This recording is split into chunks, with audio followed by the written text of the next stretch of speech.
This review's on Movie Crisis. I'm the Anger Guy, and I'm going to tell you like it is. An author, Nicholas Uinskis, is the writer and director for the film Crisis. Mr. Uinskis has directed several music videos and commercials. The 2005 film The Outsider was Mr. Uinskis' first feature film. Opioids are the subject to the three storylines in this film, which none of them end in a satisfactory way.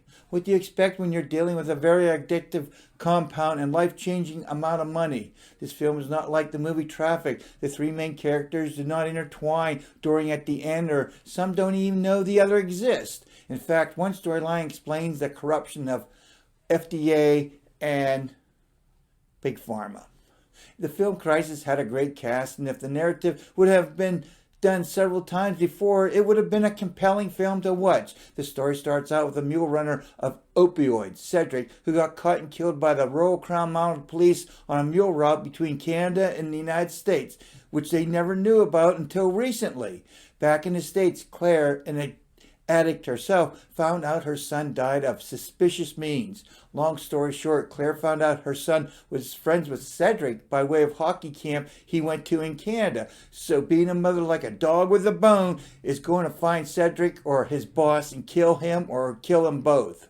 It so happened Cedric's boss is the same guy, Jake, an undercover DEA agent whose sister is addicted to Oxycontin, is making friends with Mother, just for the purpose to stop the Canadian-United States opioid mule problem and to shut down a major fentanyl lab. Attempting to express a legitimate point with a connection between opioids and Big Pharma, the director created a character named Dr. Tyrone Brower.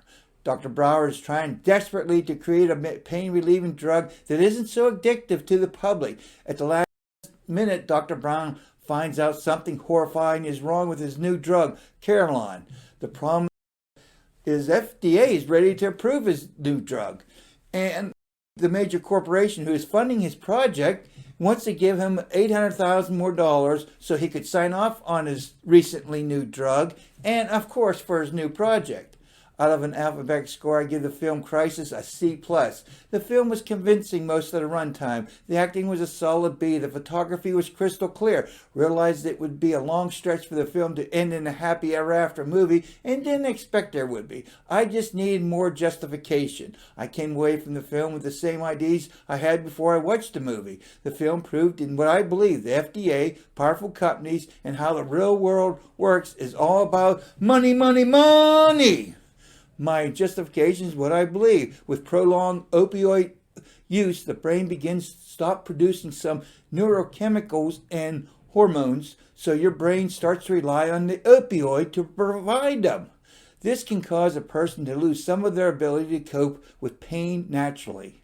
Do you think when first created the different opioid compounds, those inabilities just came with the drug, or did smart scientists create those addictive properties into the drug? Follow the money. That's what I always say. The film Crisis deals with the devastating use of an opioid that is an extremely addictive compound after being used for only 2 weeks. That's nowadays. 2 weeks, you're hooked then. The fact is the FDA has the knowledge about that to cover their asses. They say it's the patient's need to take a level of responsibility for their own medical care. Yeah, right. Some people can't even do the simple act in wearing a mask to prevent the spread of COVID-19, a pandemic. Jeez. Thank you for subscribing. Thank you for watching. And thank you for commenting. Thank you. Thanks.